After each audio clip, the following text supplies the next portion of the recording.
नमस्कार दोस्तों। हमारे लेसन स्टडी चैनल के करंट अफेयर सेगमेंट में आपका स्वागत है। आज है 27 जुलाई और 27 जुलाई तक एग्जाम के पॉइंट ऑफ व्यू से जितनी भी इंपॉर्टेंट अपडेट्स हैं वो हम यहाँ पर देख लेते हैं। पहला क्वेश्चन है, हाल ही में चीन व पाकिस्तान ने अपने किस प्रोजेक्ट में पारस्परिक लाभप्रद सहयोगी के रूप में तीसरे देश को आमंत्रित किया है? ऑप्शन इसमें सीईसी, पीईसी, सीपीईसी या फिर सीपीसीई। इसका राइट आंसर है सीपीईसी। सीपीसी यानी कि चाइना पाकिस्तान इकोनॉमिक कॉरिडोर, ये जो प्रोजेक्ट है ये 2013 में लॉन्च हुआ था। सीपीसी जो प्रोजेक्ट है ये पाकिस्तान के ग्वादर पोर्ट से चीन के सिंजियांग प्रांत को जोड़ेगा और इसका जो मुख्य उद्देश्य है वो एनर्जी, ट्रांसपोर्ट और इंडस्ट्रियल कॉरपोरेशन से है। अब यहाँ पर सीपी से रिलेटेड कुछ और इंपॉर्टेंट पॉइंट्स की बात कर लेते हैं। सीपीसी यानी कि चाइना पाकिस्तान इकोनॉमिक कॉरिडोर, ये पाकिस्तान के बॉर्डर से लेकर चीन के सिंजियांग प्रांत तक 2442 किलोमीटर लंबी एक वाणिज्यिक परियोजना है। इस परियोजना का जो मुख्य उद्देश्य है वह है रेलवे व हाईवे के माध्यम से तेल व गैस का कम समय में वितरण करना। और यह जो परियोजना है इसको चीन द्वारा वन बेल्ट वन रोड या फिर नई सिल्क रोड परियोजना के नाम से भी कहा जाता है। नेक्स्ट क्वेश्चन है, इनमें से किसने beyond the misty veil temple tales of Uttarakhand नामक पुस्तक का विमोचन किया है? ऑप्शन है इसमें सतपाल महाराज, पुष्कर सिंह धामी, धन सिंह रावत या फिर हरीश रावत। तो इसका राइट आंसर है पुष्कर सिंह धामी। पुष्कर सिंह धामी वर्तमान में उत्तराखंड के मुख्यमंत्री हैं। उन्होंने इस बुक का अभी हाल ही में विमोचन किया है। यह जो बुक है इसको फॉर्मर आईएएस ऑफिसर आराधना जौहरी ने लिखा है। इसमें यूके के एंशिएंट टेम्पल्स का वर्णन किया गया है। यह है उत्तराखंड के मुख्यमंत्री पुष्कर सिंह धामी।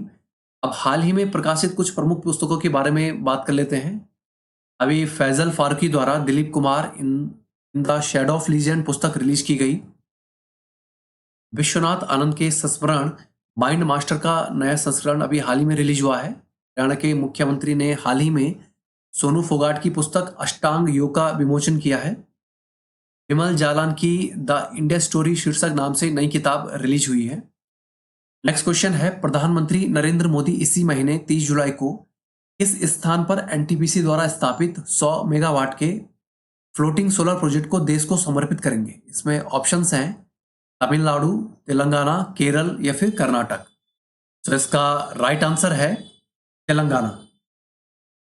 100 मेगावाट का ये जो फ्लोटिंग सोलर प्रोजेक्ट है ये तेलंगाना के रामागुंडम में स्थित है। ये भारत का अभी तक का सबसे बड़ा फ्लोटिंग सोलर प्रोजेक्ट है जो कि लगभग 600 एकड़ रिजर्वायर में फैला हुआ है।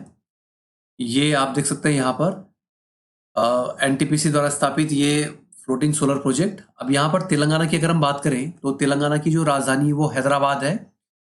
ये तेलंगाना राज्य 2 जून 2014 को अस्तित्व में आया था। यहाँ के जो वर्तमान मुख्यमंत्री हैं वो हैं के चंद्रशेखर राव। कृष्णा, गोदावरी, मूसी ये तेलंगाना की प्रमुख नदियां हैं। तेलंगाना की राजकीय भाषा तेलुगु है। तेलंगाना की जो राजधानी है हैदराबाद, ये मूसी नदी के किनारे स्थित है। और तेलंगाना का जो सालारगंज म्यूजियम है ये एशिया का सबसे बड़ा संग्रहालय है। नेक्स्ट क्वेश्चन है, इनमें से कौन सा देश हाल ही में 4 राजनीतिक कैदियों की मौत को सजा के कारण सुर्खियों में है? ऑप्शन है इसमें चीन, म्यांमार, थाईलैंड या फिर पाकिस्तान। इसका राइट आंसर है म्यांमार।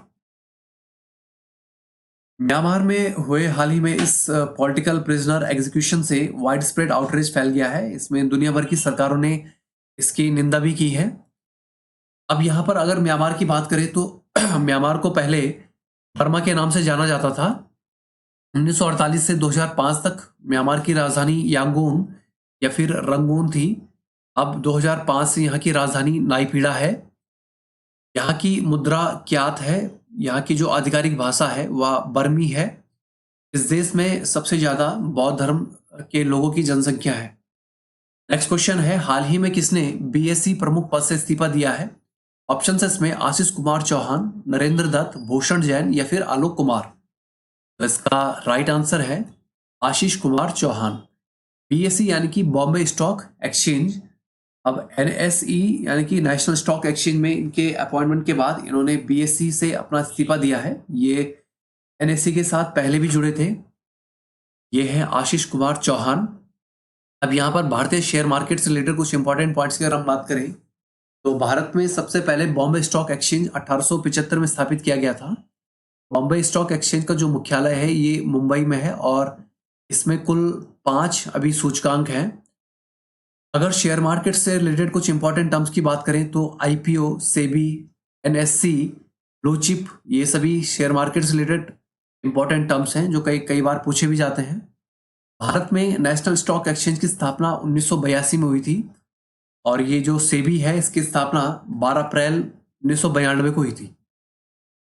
नेक्स्ट क्वेश्चन है, हाल ही में कितने भारतीय स्थानों को अंतर्राष्ट्रीय महत्व की आर्द्र भूमि के रूप में रामसर सूची में स्थान दिया गया है? ऑप्शंस है 12, 8, 5 या फिर 3।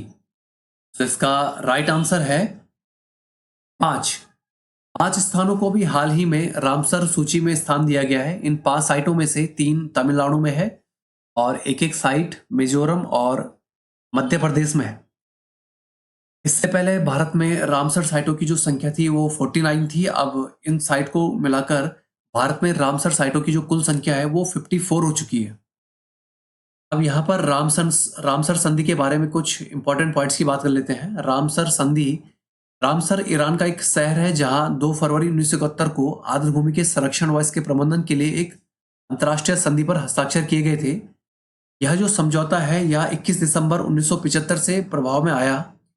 आर्द्र भूमि में दलदल, झीलें, डेल्टा, तालाब, बाढ़ के क्षेत्र, समुद्री क्षेत्र, जलाशय, ये क्षेत्र इसमें शामिल होते हैं। 2 फरवरी को विश्व आर्द्र भूमि दिवस के रूप में मनाया जाता है। अब यहाँ पर कुछ इंपॉर्टेंट वन लाइनर्स की बात कर लेते हैं। तो भोपाल में चंद्रशेखर आजाद की 116वीं जयंती पर उनकी एक बड़ी प्रतिमा का अनावरण किया गया। हाल ही में आशीष कुमार चौहान ने बीएससी यानी कि बॉम्बे स्टॉक एक्सचेंज प्रमुख पद से इस्तीफा दिया है। वासिफा नजरीन दुनिया की जो दूसरी सबसे बड़ी चोटी है K2, इसको फतेह करने वाली पहली बांग्लादेशी महिला बन गई है। पश्चिम बंगाल के बीरभूम जिले के 1 रुपए लेकर चिकित्सा करने वाले पद्म पुरस्कार विजेता डॉक्टर सुशोभन बनर्जी का हाल ही में निधन हो गया है। मध्य प्रदेश का बुरहानपुर जिला ये देश का पहला हर घर जल प्रमाणित जिला बन गया है।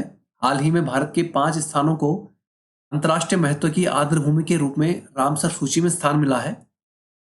नोबेल शांति पुरस्कार विजेता आयरलैंड के डेविड ट्रिम्बल का हाल ही में निधन हुआ है। भारत के इंद्रमीत गिल, इन्हें वर्ल्ड बैंक के मुख्य अर्थशास्त्री बनाया गया है। UNRWA यानी कि United Nations relief and works agency ने हाल ही में फिलिस्तीन शरणार्थियों की मदद के लिए भारत की प्रशंसा की है। भारतीय नेवी और जापानी समुद्री सुरक्षा बल द्वारा अभी अंडमान सागर में संयुक्त समुद्री अभ्यास किया गया। IIT कानपुर द्वारा हाल ही में निर्माण एक्सीलरेटर प्रोग्राम शुरू किया गया है। हाल ही में BCCI द्वारा अंपायरों के लिए A+ सुरक्षा का प्रावधान किया गया है। भारतीय खेल प्राधिकरण ने बर्मिंघम राष्ट्रमंडल खेलों में भारतीय खिलाड़ियों को प्रोत्साहित करने हेतु क्रिएट फॉर इंडिया नाम से कैंपेन शुरू किया है। तो friends, that's all for today. अगर आपको हमारी वीडियो यूजफुल लगी हो हमारे चैनल को लाइक, सब्सक्राइब करें और अपने फ्रेंड्स के साथ शेयर भी करें। Thank you all, best of luck. मिलते हैं नेक्स्ट वीडियो में।